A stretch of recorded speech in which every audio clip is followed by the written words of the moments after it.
Alright guys, TacticalRab again today. Hope you're doing well and enjoying your day so far. Temp has revealed his potential future in the CDL for the upcoming season, saying he's not got as many offers as he thought he would, and as a result he may even consider stepping into challenges in order to make the return to the CDL. He doesn't want to play for Legion again, he doesn't want to play for a team that doesn't have a chance to succeed. He reckons that he might potentially have some offers from decent teams on the table going forwards, and also responds to the words of Clayster the other day in terms of the agendas that Clayster saw at play behind the scenes on that Vegas team last year. Very much intrigued to hear your thoughts in the comments below. Hit the like button if you enjoy. Subscribe if you're new as always. Thought this is pretty cool here from GodRx, champions of 2023 in the Challenger side. Great player, I thought, GodRx, especially back in the Minnesota Rokkr days in the early part of the CDL. Then, well, it was a bit weird because they were so good on LAN, but online it wasn't quite the same for these guys. GodRx eventually was out of the team and has struggled to get back since. But he's a player in a similar position in some ways to Kismet, who was out of the league for a few years, not considered to be anything great. But then when he returned, really made an impact for himself. So hopefully GodRx can find his way back into the league next year, because certainly think he'd be deserving of it.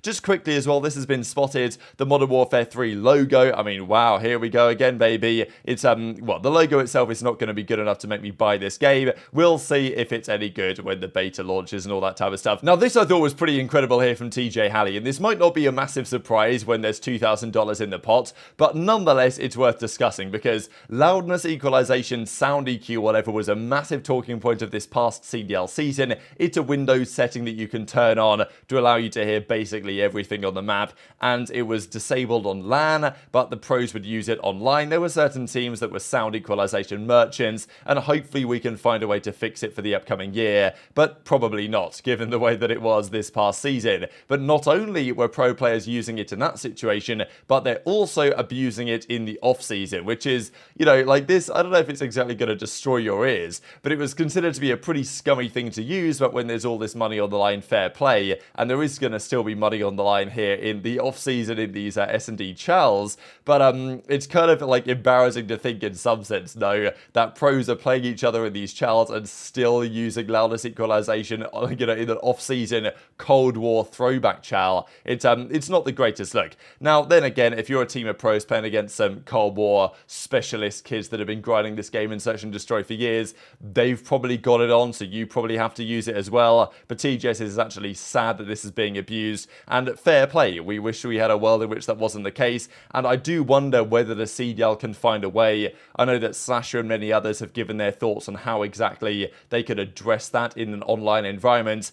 Ideally, we don't do online anymore, and it's just LAN qualifiers or LAN events and tournaments, but I don't think that's happening until the CDL significantly changes, which it might over the coming years, but as it stands, that's not what we believe is going to be the case. So it might well still be an issue when we get to the start of next season. Crowder also gave his thoughts on why Drazah here was a risk, because we saw when Drazah was initially going to go to FaZe, Crowder made the comment on stream that it was a bit risky making this decision. He doesn't actually think here that it's risky from the reasons of having you know, the personalities potentially clashing. His opinion is that it's risky just because they're changing the formula that's worked. Cellium on that flex role, obviously having a main AR in Arcees or in Slasher, that's the formula that's brought them championships, it's brought them a world championship, and changing that is the risk, as opposed to Drazah and aBeZy having a breakup in the middle of the season, but it's certainly still possible. So we saw Clayster make plenty of comments over the last few days as to exactly what's going on in Rostermania here behind the scenes, discussing how the Lion Man cards are very instrumental for how well these teams, especially on the lower ends,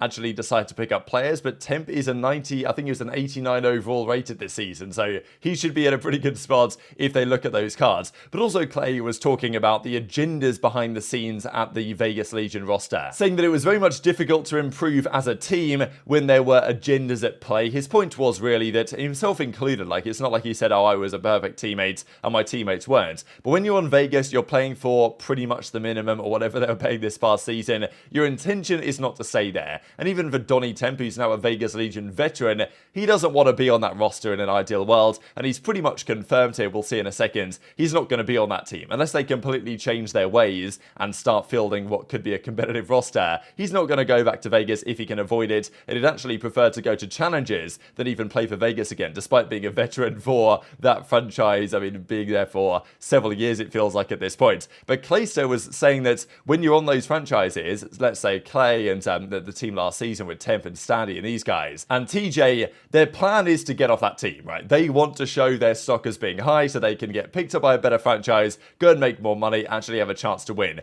That's your plan, and that's the point that Clayster was making the other day, that all these personal agendas at play make it difficult to improve and to be the best team you can when everyone on the roster knows you're not going to win an event with that team. So it's all about securing the best spot for your future. And it's frustrating, I'm sure, for Clay and the entire team that that's how it is, but that's simply the world in which they live in. So Clay, I don't think he was calling out Temp. I think he was more just saying that, you know, all of the players were somewhat guilty of this in some respects. But Temp, actually, having heard this clip, did respond to it on a great video that he did. I really enjoy listening to Temp's content. I feel like he's come so far from not just a maturity perspective, but just as like a person in general over the last few years. I really enjoy listening to him talk, and he has a great video that I'd recommend you guys checking out. But I'll show a few minutes of this because he talks about a lot of stuff with regard to his future franchise, comments on his teammates that he had last season, and plenty of other things. You think joining pairs has been more detrimental for your career, and if so, do you regret that decision? Yes. Maybe I don't regret playing for them in Vanguard, but I regret playing for them in Cold War because one, right? You get scrutinized for not winning on a shit team, and I took a $30,000 pay cut to join that team. Yeah, or something, maybe even more. I could have kept my 100T salary, my LAT salary. That was my last big contract. I was getting paid pretty good money. Close to 200. I'm pretty sure, yeah, close to 200 with no severance. Yeah, so I lost I literally took a $40,000-$50,000 pay cut, and then now because I joined this trash team, now I'm getting roasted. What? I would never ask any other players about what I should do with my career after that shit. I'm not gonna lie. That was I took around a 50K pay cut to play for the minimum and get slammed and get flamed and have my stock go in the drain even further. So yeah, definitely regret that. What team are you on next year? As of now, July 23rd, I have no clue. I'll say I've definitely talked to a couple players. I've talked to 2 players where we really wanted to play together. 2 to 3 to 4 different players that we really wanted to play together, but especially this last one, need these coaches or these franchises to see the vision. Whereas back in the day, we would have just formed the team that we wanted to form and we would have just played, you know what I'm saying? And we would have just did the damn thing, and I think we would have been pretty gross. I'm not joining a team that has 0 chance or a very low chance of succeeding. Realistically, it happens every single year. One of these teams that are supposed to be good are gonna suck. I don't know which one, so don't ask me which one. That's just how it goes, you know. That's just how it works. Like, not everyone can be good. Not every team, not everyone can win. Not everyone could be good. So one of these teams will suck. So if I have to play challengers and join a team that is underperforming, then I think that's a decent path, because it's inevitable. It's inevitable for one of these teams that, oh, they thought they were supposed to be a top 4 team and really they're terrible, you know. It's inevitable for that to happen. So I'm not retiring. I'm very gross. I don't really want to. There's a lot of questions about Clay, Standy, past teammates. I seen like some little clip. I know Clay didn't mean to get clipped when he said this, but I just don't want to comment on anyone and have drama of it on Twitter.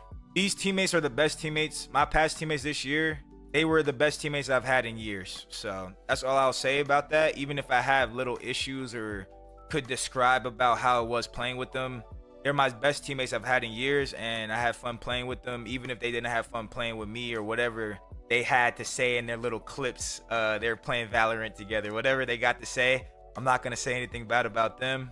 I'm done doing music, all that shit. People think me doing music or doing other stuff is taken away from my gameplay, whereas if anything, that's just how good my work ethic is. Like, I lose weight, I constantly improve. I went from a 300, I constantly improve on everything I do. So I don't know how, like, I thought this year, you know, my off season was going to go a little bit smoother. I thought I was going to get a lot more offers, but it is what it is. You roll with the punches, bro. I don't know. Like I said, I'm not retiring anytime soon. I'm gross. So I thought it was kind of sad actually to hear that Temp's going to step away from making music as regularly as he does, largely because people seem to think that when he does make music, that's because, well, it's taking time away from him grinding Call of Duty. And this is a common, I wouldn't exactly say it's always a misconception, but it is definitely in large part. You see people say, oh, Dashy's playing too much Valorant, like this guy needs to get back on COD. But it's like, well, do you want the players to play 16 hours of COD a day, sleep 8 hours, get up and do it again like Gunless used to do back in the World War II days?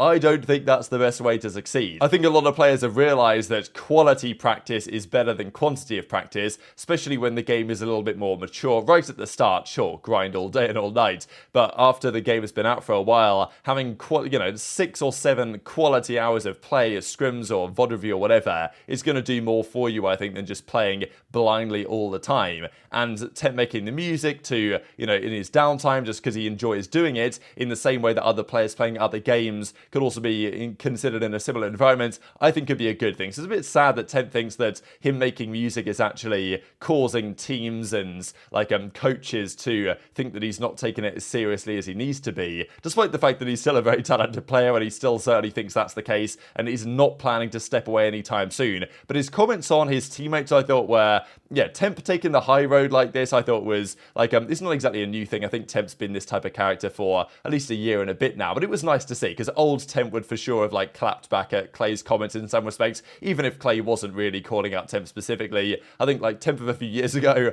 would have said something different in reply, so that was nice to see. Also saying in some respects that his old teams weren't particularly, a good time like the teammates that he had previously, but I thought it was nice what he said about his last Paris Legion team, or Vegas Legion as they were last year, but also in terms of what he's planning to do going forwards. His thoughts on even going to challenges briefly for the first part of the season are interesting. I don't think that will be necessary, and Temp says, I expected to get more offers than this, but it might just be that a lot of the teams that are in that kind of ballpark looking at Temp, the likes of, you've got to think about Surge and Rokkr and potentially Los Angeles Guerrillas, but teams in that range might not have even got round to giving offers until pretty much now. It's not necessarily like they were snubbing Temp and didn't want him, it's just that a lot of these teams were waiting for the real top teams to deliver their rosters, and now they're starting to say, alright, who should we get? We've got Rambo in as a coach, let's say, on Surge. Who do we get? Do we get a aBeZy Lins? Do we get Donny Temp in? There are some possibilities out there for those guys. So I think that Temp shouldn't have an issue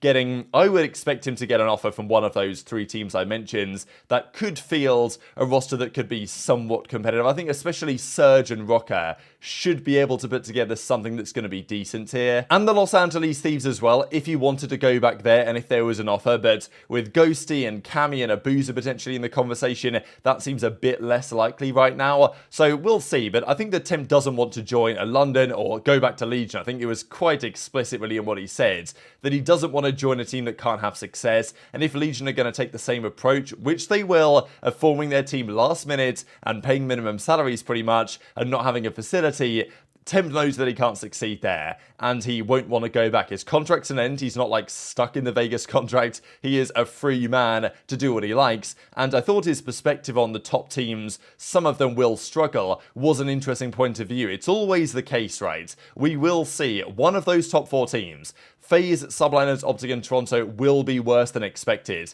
That's just how it goes. They won't be top 4 every single weekend. Sometimes the seeding matches will result in having 3 or 4 of these teams on the same side of the bracket, and then you're going to have then you're going to have a very different tournament. So, obviously Temp would ideally like to join one of those 4 teams, and theoretically, in the Subliners case, that role with Priestahh, now for Sib, and maybe for Donny Temp at some point, that is the role that's most in question, I suppose, on that roster, and that could be an interesting possibility. But even if he has to play in challenges for a couple of months and then returns to see Boston, Thieves, Rokkr, Surge, Guerrillas, one of those teams underperforming and deciding to make changes, I think that's where his future might lie. I personally think he's going to get a decent offer from one of those teams anyway, and I think he certainly deserves to, but I thought his mindset here was good, that he's not going to retire, but he actually wants to craft a bit more of a legacy for himself than he's managed so far, especially when Vegas Legion don't don't necessarily give yourself the best chance to do exactly that. Just to close out the video, I wanted to mention this I thought was kind of remarkable. Who has eliminated OpTic from the most LAN tournaments of all time? 2009 to 2023.